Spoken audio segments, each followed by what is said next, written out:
इतिहास के हर युग में मानव समाजों को अनोखे तरीकों से संरचित किया गया था। हर सभ्यता में एक विशिष्ट सामाजिक संरचना थी जिसने लोगों के जीवन, उनके कामकाज और आपसी संबंधों को आकार दिया। मिस्र के फ़राओ से लेकर भारत की कठोर जाति प्रणाली तक आज हम समय की यात्रा करेंगे और देखेंगे कि प्राचीन सामाजिक व्यवस्थाओं ने जीवन को कैसे प्रभावित किया।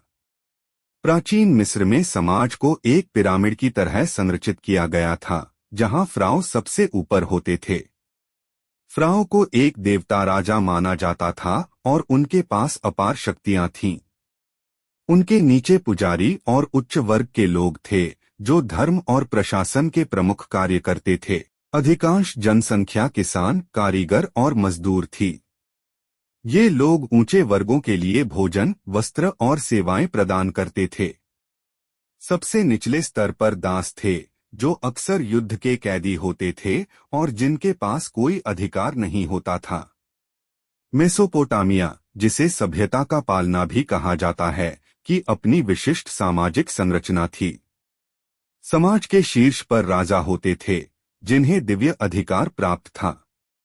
उनके नीचे पुजारी और अमीर वर्ग के लोग होते थे। मेसोपोटामिया में पुजारी न केवल धार्मिक अनुष्ठानों के लिए बल्कि शासन में भी महत्वपूर्ण भूमिका निभाते थे। उन्हें देवताओं और लोगों के बीच मध्यस्थ माना जाता था और वे शहरों में शांति बनाए रखने में सहायक थे। व्यापारी और कारीगर मध्य वर्ग का हिस्सा थे, जो बेबीलोन जैसे समृद्ध शहरों में योगदान करते थे।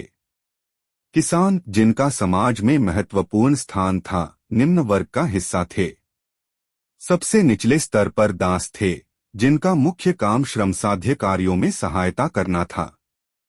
भारत की जाति व्यवस्था मानव इतिहास की सबसे पुरानी और प्रभावशाली सामाजिक संरचनाओं में से एक थी। समाज को 4 मुख्य वर्णों में विभाजित किया गया था: ब्राह्मण, क्षत्रिय, वैश्य और शूद्र। ब्राह्मण, जो पुजारी होते थे, समाज के शीर्ष पर थे और धार्मिक और शैक्षिक मार्गदर्शन का कार्य करते थे। क्षत्रिय, जो योद्धा और राजा होते थे, देश की रक्षा और शासन की जिम्मेदारी निभाते थे। वैश्य, जो व्यापारी और कृषक होते थे, समाज की आर्थिक रीढ़ माने जाते थे। शूद्र, जो श्रमिक वर्ग थे, ऊंचे वर्गों की सेवा करते थे। इन चारों वर्गों के नीचे अछूत होते थे, जो समाज से बहिष्कृत माने जाते थे और उन्हें सबसे निम्न कार्यों के लिए रखा जाता था।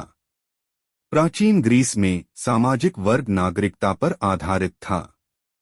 समाज के शीर्ष पर पुरुष नागरिक होते थे, जिन्हें सरकार में भाग लेने और जमीन का मालिक बनने का अधिकार था। उनके नीचे मेटिक्स या विदेशी लोग होते थे, जो शहरों में रहते थे, लेकिन उनके अधिकार सीमित होते थे। ग्रीक समाज में दासता का महत्वपूर्ण स्थान था। दासों को अक्सर युद्ध में पकड़ा जाता था या वे दासता में पैदा होते थे। उनके पास कोई राजनीतिक अधिकार नहीं होते थे, लेकिन वे घरों और अर्थव्यवस्था के लिए अनिवार्य थे। रोम में भी एक ऐसी ही सामाजिक संरचना थी, जिसमें अमीर वर्ग पट्रीशियन और साधारण लोग प्लेबियन के बीच विभाजन था। सीनेट, जिसमें मुख्य रूप से पट्रीशियन होते थे, राजनीति में महत्वपूर्ण भूमिका निभाता था।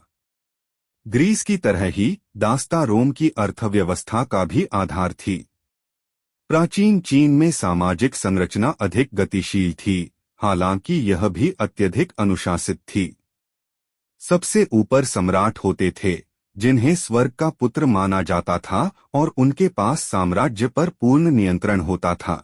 सम्राट के नीचे विद्वान शासक होते थे, जो कठिन परीक्षाओं के माध्यम से अपने पद प्राप्त करते थे। यह प्रणाली समाज में कुछ हद तक सामाजिक गतिशीलता की अनुमति देती थी, क्योंकि आम लोग शिक्षा के माध्यम से उच्च पद प्राप्त कर सकते थे। किसान भले ही निम्न स्थान पर होते थे, लेकिन उन्हें समाज में महत्वपूर्ण माना जाता था, क्योंकि वे भोजन का उत्पादन करते थे। कारीगर और व्यापारी, हालांकि अर्थव्यवस्था में महत्वपूर्ण भूमिका निभाते थे, फिर भी समाज में निम्न स्तर पर माने जाते थे। अधिक जानकारी और इतिहास के ऐसे ही अनोखे किस्सों के लिए हमारे चैनल को सब्सक्राइब करें।